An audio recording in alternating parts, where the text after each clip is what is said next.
Welcome back, beer tubers. Today we're going to take a look at Bourbon Fred from the Wood. It was probably a while back I reviewed just the regular Fred from the Wood, which is just aged in raw American oak barrels. This one's the bourbon barrel aged version. They say it's aged for at least 18 months in oak bourbon barrels. 12% by volume. This is the 2013 batch. I got it poured out. While there was a very slight hiz, this beer is pretty much not carbonated at all, and I knew that to expect that going in. Big time alcohol legs on the side of the glass. Color wise, it's like a burnt orange into a light reddish character. Let's get the aroma. Oh wow, that smells amazing though.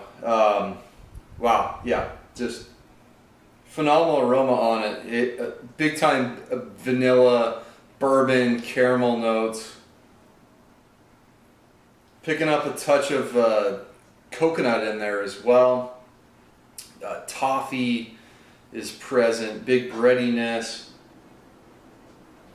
but a very, very nice bourbon aroma. A lot of that oak tannin character is coming through. It's got a little bit of like that mustiness to it, that kind of old, almost leathery character. So it smells awesome. Wish it was carbonated, but let's dig in. Cheers.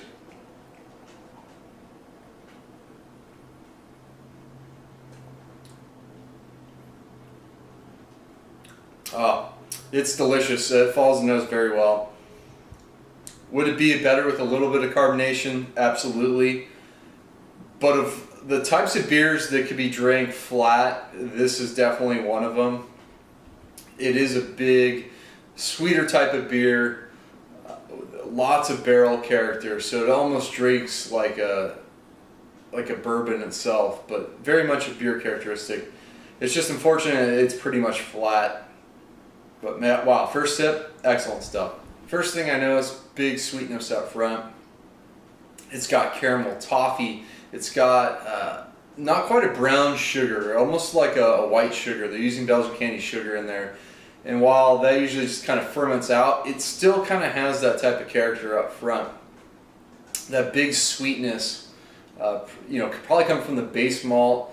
You get like a little touch of breadiness in there, but big, just giant, caramelly, sugary, but not quite brown sugar notes up front to go with that sort of more, not quite molasses, more, toffee type of notes up front. Then midway through, get a lot of that barrel coming through, more of that bourbony type of caramel, coconut, lots of vanilla.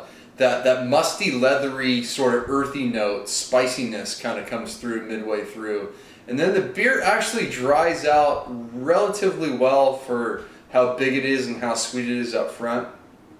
You get a little bit of lingering sweetness, but I think the oak tannins and the alcohol really help dry out the beer to make it a lot more drinkable than I thought it was going to be when I was getting that initial sweetness up front. There's definitely some alcohol in the finish, but it's not too bad. It's not too overpowering. Feel the warmth of the beer, lets you know it's a big beer, lets you know it's been bourbon barrel aged.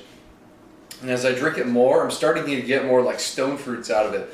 A lot of like apricot and almost like that sort of nectarine, not quite peach, but borderline tropical fruit, but I wouldn't call it tropical fruits. But I'm getting some of that character adding to the sweetness as well. So this is a very complex beer, very well done barrel character with the beer as well. It went into the barrels for the right amount of time, so you pick up that coconut character, the vanilla, the sort of the mustiness, that leathery almost aspect from the barrels. A lot of that very pleasant old oak tannin. So it's a damn good beer. I'm only going to give it an A- because I wish it was more carbonated, but it's an excellent beer. Recommend, worth trading for probably is what you're going to have to do to get it. Worth trying though. Like I said, if it was a bit more carbonated, it's an easy A, borderline A+, but I just can't give them that much credit because, it's not a cheap beer and you wish it was in bottle condition. If they can't carbonate it properly, please force carb it, but that's not what they do at Hair of the Dog. But Bourbon Fred, awesome stuff nonetheless. Till next time, please comment and subscribe. Cheers.